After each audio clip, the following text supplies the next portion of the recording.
Let's start this video off by addressing what was the Kevin Durant situation and talking a little about Patrick Beverley in the process. As you guys may or may not know, the whole Kevin Durant debacle is over, finito, done, at least for the moment. August 23rd, it was reported that Kevin Durant had removed his trade request after a meeting with Joe Tsai, Sean Marks, and Steve Nash. I'm going to hold back any jokes about this situation because with this situation, they basically write themselves. But jokes aside, the Durant rumors really felt like they had reached a point of no return.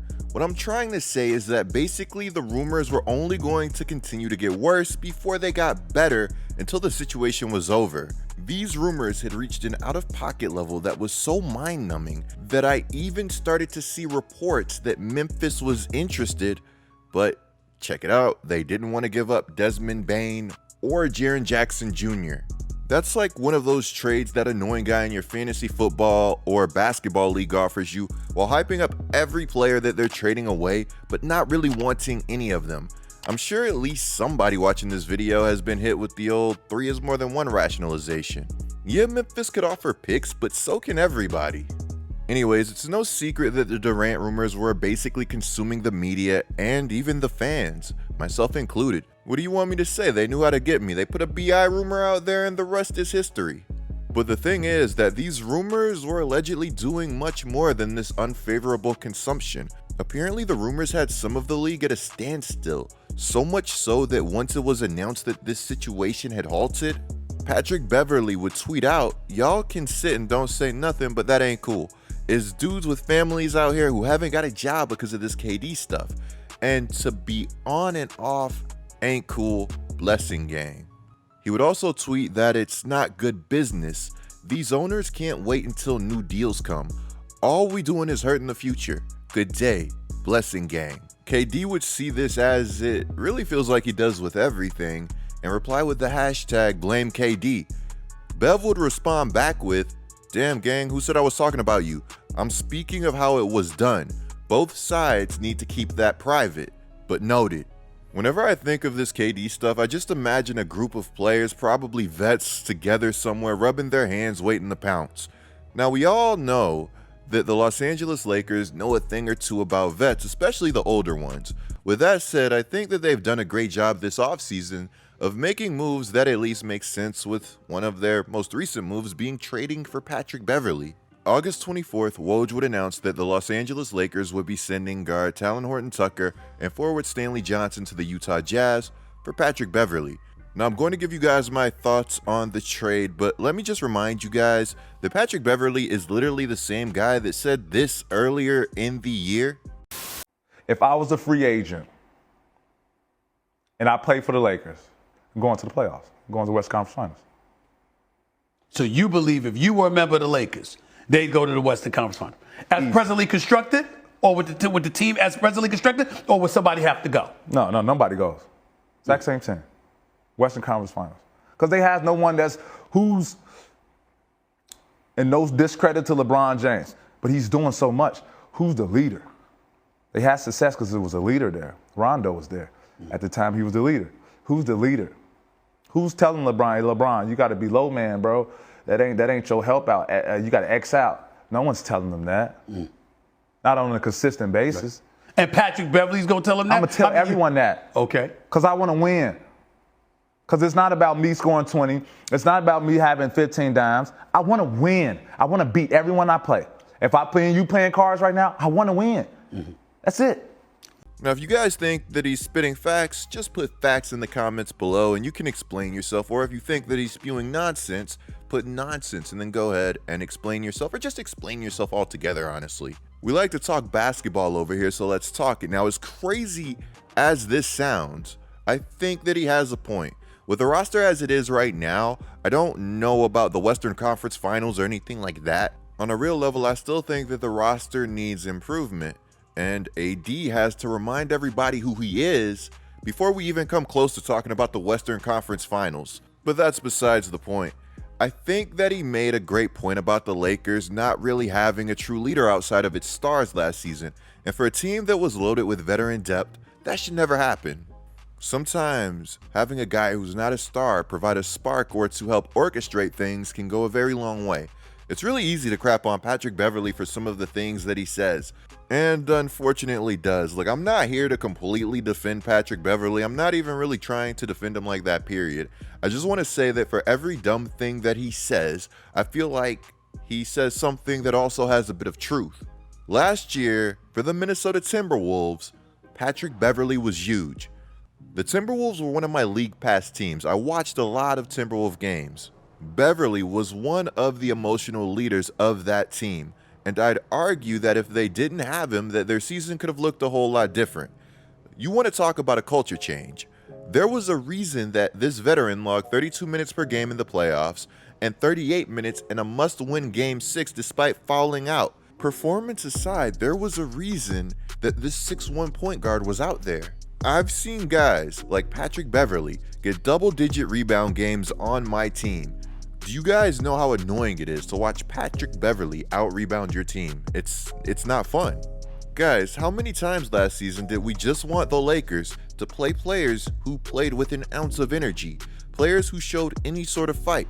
There was a reason that Stanley Johnson was so beloved by Lakers fans last season, and it wasn't because he was preparing to become the next James Harden. Some of the Lakers games towards the end of the season were somewhat refreshing, even if they didn't all result in wins. I can't believe that I'm actually going to show you guys this graphic, but here we go. Apparently over the last 5 seasons, Beverley has allowed the second lowest field goal percentage as the closest defender among players with 2,000 shots defended over that span. For one, 2,000 shots is a lot of shots. That's a big sample size. For two, Patrick Beverley is like, what, 6'1"? Compare his size to some of the other players on that list and tell me that isn't impressive. On top of everything, though he struggled with his shot last season, he's a career 38% three-point shooter. Building around Bron isn't that hard. If you want a chance, go get some 3-and-D guys, space the floor, and let Bron be great. Secondary playmakers and all of that help too. Now on the downside, Patrick Beverley is 34. He's had some injury concerns, and the Lakers through all of this could have decided to just pay a younger and better Caruso as opposed to giving THT a contract where if he was good, you'd have to pay him, and if he was bad during it, you'd have a bad contract on your hands. Caruso has actually went on record and said that he was willing to take a pay cut to stay in LA. Ultimately, that wouldn't happen. He was signed in Chicago for 4 years, $37 million, putting him at about $9 million a year, which isn't bad value at all, at least when comparing that contract to the 3 years, $30 million that THT got. Now, I'm not here to hate on THT. Some people probably are here to hate on THT, and that's them. I respect THT because it was clear that the situation just wasn't right for him. He's a young player who needs the freedom to grow and make countless mistakes, not be under that win-now pressure that players like Patrick Beverley are built for. THT had a 40-point game last season. The catch? There was no Bron, AD, or Westbrook. Now, this doesn't mean that he's going to be MJ or anything like that, but if you're a Jazz fan, you have to like the upside. You can build up an asset with THT, or if he's bad, you work towards getting a better pick. Remind me again, what players are in this draft? To add to the downside, if the Lakers really don't plan on moving Russ, him and Patrick Beverley have had their issues in the past. OKC, off to Philadelphia tomorrow. Ball's kicked away on the floor. Pat Bev trick y'all, man. Like, he play defense. He don't guard nobody, man. Just running around doing nothing. The upside here is that the Los Angeles Lakers appear to be far from finished. Apparently a Westbrook trade is now more likely. John Hollinger said that in the short term, we can expect conversations surrounding Russell Westbrook to heat up. As a matter of fact, Johan Buha, a beat writer for the Los Angeles Lakers from The Athletic, reported that the team is actively still pursuing Westbrook deals and other avenues to improve the roster before training camp. Reportedly, the Lakers may trade him or give him the John Wall treatment where they just force you to sit out. This may sound incredibly dumb, but I just can't see that happening since the situations are very different. The Rockets essentially had nothing to lose sitting John Wall.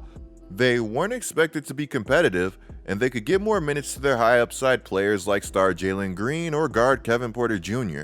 While on the other hand, the Los Angeles Lakers have a 37-year-old LeBron James who's coming off of averaging 30 points per game and showing no signs of slowing down.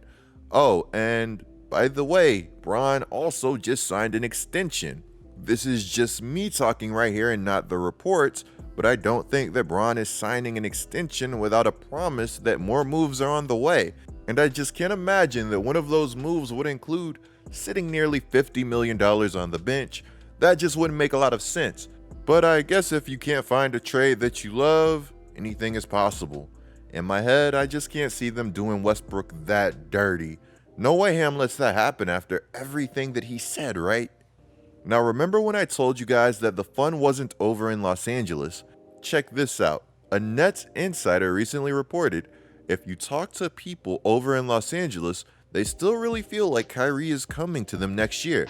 And if we go back a week, you can find multiple sites saying that the Lakers still had interest in him and that they were now willing to include 2 firsts, despite reports coming out that he is likely to remain in Brooklyn for this season. Bear in mind that I've seen reports saying that LeBron James has insisted that they improve the roster and that they still need to trade for Kyrie Irving. If these reports about the Lakers including 2 firsts were true, then they tell me one thing, and that's for the right deal, maybe some of these firsts that they've been holding on so tightly to can be acquired, unless the picks were really only just available for Kyrie. You know what though, let's assume that they weren't. What move would you guys like to see the Lakers make before the season kicks off? Personally, I love the thought of them adding Miles Turner and Buddy Hield. There's been a lot of smoke there, and I mean, things are starting to heat up, especially when you consider that the Athletic's Jovan Buha said that the Lakers not wanting to give up those firsts was something that was holding back any potential deal. Personally, I think a Miles Turner and an Anthony Davis that were locked into Los Angeles long term would be devastating. They would give you a front court that any guard or forward would want to play with in the future, especially if Turner can get that 3-point percentage back up to the 39% he had it at in 2019. Yeah, good luck trying to score anything in the paint against these two. Let me know what you guys think of everything down in the comments below. Clicking the video on the screen right now is a great way to support my channel. I'm GetLikeCoop, bringing you guys the scoop until our next upload.